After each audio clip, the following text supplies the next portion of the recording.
స్త్రీలకు చాలా సహజ సిద్ధమైన లక్షణాలు ఉంటాయని ఆచార్య చాణక్యుడు తన నీతి శాస్త్రంలో పేర్కొన్నాడు. అలాంటి లక్షణాల్లో ఒకటి సిచ్యువేషనల్ మేనేజ్మెంట్లో మెరుగైన నాణ్యత.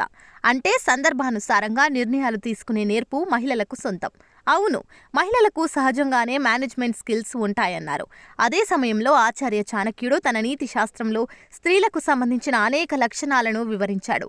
ఆచార్య చాణక్యుడు అనేక విషయాలలో పురుషుల కంటే స్త్రీల బలం గొప్పదని అభివర్ణించారు. స్త్రీణాం ద్విగుణ ఆహారో లజ్జాచాపి చతుర్గుణ సాహసం షడ్గుణం చైవ కామాష్టగుణః స్మృతః. ఈ శ్లోకంలో చాణక్యుడు స్త్రీల ధైర్యం, వారి గుణాలను వివరించాడు. పురుషుల కంటే మహిళలే ఎక్కువ ఆకలితో ఉంటారని ఆచార్య చాణక్య చెప్పాడు. అంటే పురుషుల కంటే స్త్రీలు ఎక్కువగా తింటారు. ఎందుకంటే ఆరోగ్యం విషయానికి వస్తే పురుషుల కంటే మహిళలకే ఎక్కువ క్యాలరీలు అవసరం. కనుక స్త్రీలు సమృద్ధిగా ఆహారం తీసుకోవాలి. ఆచార్య చాణక్యుడు పురుషుల కంటే స్త్రీలు తెలివైన వారని చెప్పారు. ఆచార్య చాణక్య తన నీతి శాస్త్రంలో స్త్రీలు పురుషుల కంటే ఎక్కువ సున్నితత్వం, తెలివైన వారుగా అభివర్ణించారు. ఎందుకంటే మహిళలు తమకు ఇచ్చిన పనులను చాలా తెలివిగా పూర్తి చేస్తారు. జీవితంలో వచ్చే ప్రతి సమస్యకు తెలివితేటలతో, సున్నితత్వంతో పరిష్కారాలు కనుగొనే సత్తా మహిళలకు సొంతం.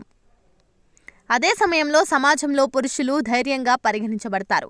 కానీ చాణక్యుడు నీతి శాస్త్రంలో పురుషుల కంటే స్త్రీలు చాలా రెట్లు ఎక్కువ ధైర్యవంతులు అని వివరించాడు. చాణక్యుడు చెప్పిన ప్రకారం మహిళలు ఎలాంటి క్లిష్ట పరిస్థితులు ఎదురైనా సరే ధైర్యంగా ఎదుర్కొంటారు. ఈ కారణంగా స్త్రీలు పురుషుల కంటే 6 రెట్లు షడ్గుణ ధైర్యవంతులు. ఆచార్య చాణక్యుడు తన శ్లోకం చివరలో పురుషుల కంటే స్త్రీలు చాలా రెట్లు ఎక్కువ ఇంద్రియాలను కలిగి ఉంటారని చెప్పారు.